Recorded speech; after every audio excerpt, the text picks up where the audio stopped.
Let's talk about the advantages and disadvantages of relationship marketing, because you better believe there are pros and cons to it.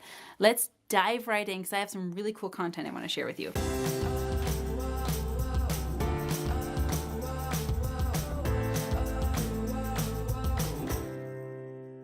Let's look at the pros of relationship marketing. We are all told that we need to include relationship marketing in our business, but why? Why is relationship marketing so important, especially nowadays?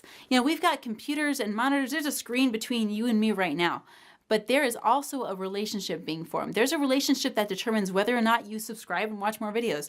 There's a relationship that determines whether or not you determine whether this is valuable to you or not. We are building a relationship right now, you and me, right through this screen right here. Every business and every interaction that you have or that your clients have with you is building or tearing down your relationship. And your relationship is the foundation on which your customers determine whether or not they're going to come back to you. Now, most businesses, they lose on average about 30% of their customer base each year. Why? Because they don't have a good relationship. Maybe they had a bad customer service call and the word got out. Maybe they had some not so good experience and they let their friends know.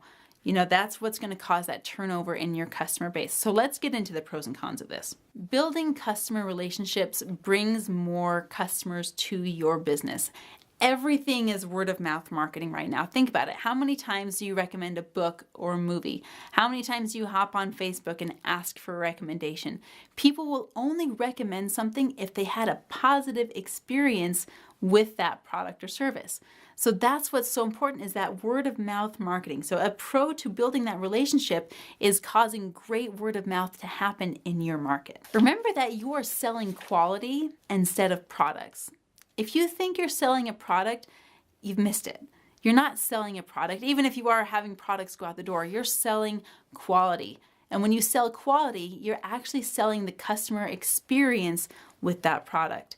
However long the product lasts, whether the product is reliable. Again, think about Apple. Apple is a product-based business, but if their products were not quality, they would not have gone anywhere. Because their products are top quality and because their customer service is top quality, that's the experience the customer is buying. So build quality relationships by building quality products.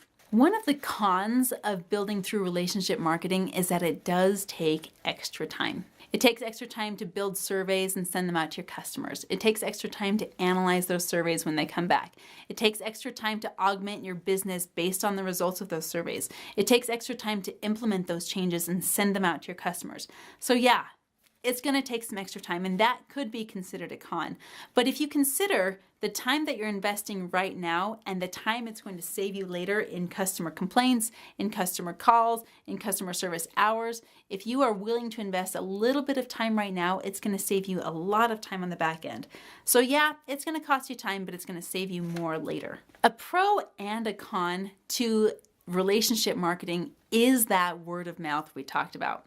People are going to share their experience of you, whether they liked it or whether they didn't. And let's face it, in the culture that we live in, people are more interested in complaining than they are in praising. It's just what sells. That's what news is. If you ever tuned into a news station, you're probably going to see negative, negative, negative, negative over and over and over again, and maybe a little bit of a positive here and there. But news stations, they don't thrive on positive news. They thrive on conflict and controversy and all of those negative ideas. So behaviorally, we as a culture are designed to do the same thing.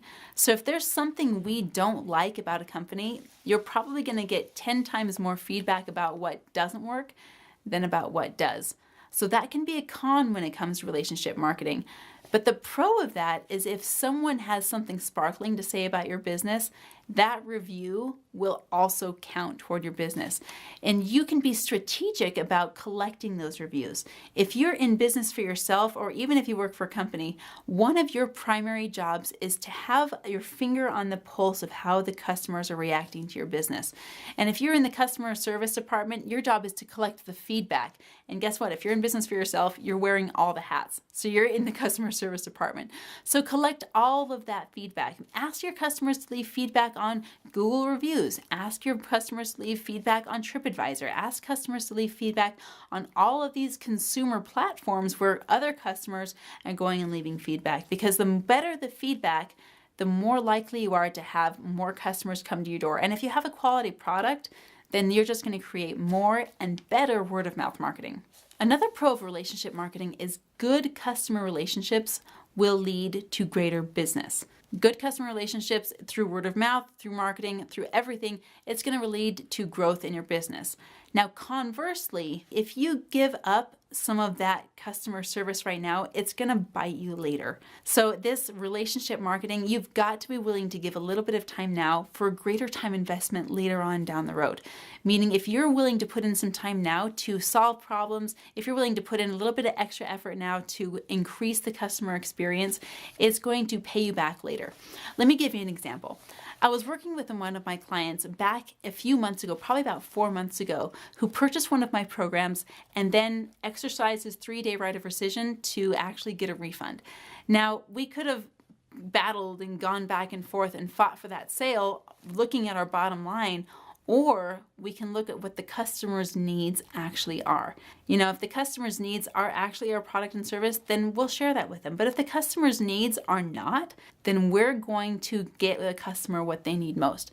Now, we talked to this customer, discovered that their financial situation was such that that 3-day right of rescission was a really good idea for them, and that maybe they would come back later on, who knows. You know, think about that movie. If you've ever watched Miracle on 34th Street, you'll know about the Santa that, you know, said that if you buy the toys here, yeah, it's going to be great, but they're actually cheaper across the street. They're sacrificing a short-term gain for a long-term relationship of trust. So with this customer that called me 4 months ago, wanted a return on their investment, we happily gave that to them. That was their right. That was perfect for them. That customer called me back just last week and they said, I talked to my wife. It looks like we are ready to go on this. And I got an email from my customer service representative that says, look, this is the perfect example of what positive customer relationships are all about. Again, if you're distracted by your bottom line, you're not going to have a good relationship with your customers because your customers are what makes your bottom line. Your focus must be on the customer experience and what's best for them. And that's what's going to set you apart as a business owner, having the focus on what's best for the customer rather than the bottom line. So when you weigh out all the pros and cons of customer relationship marketing, the cons, you know, yeah, they take some more time, they take some more energy, but their cons are really an investment rather than a negative when it comes to relationship marketing. If you're willing to invest a little bit of time, a little bit of effort in creating a positive experience, it delivers huge returns in the long run and contributes to the longevity of your customers and your business. All right, I hope you loved this video. In fact, if there's anything you have more questions on, drop a comment below because we just might make a video based on your suggestion. Remember to hit the subscribe button, ring the bell so you can get notifications from us, and I'll see you tomorrow.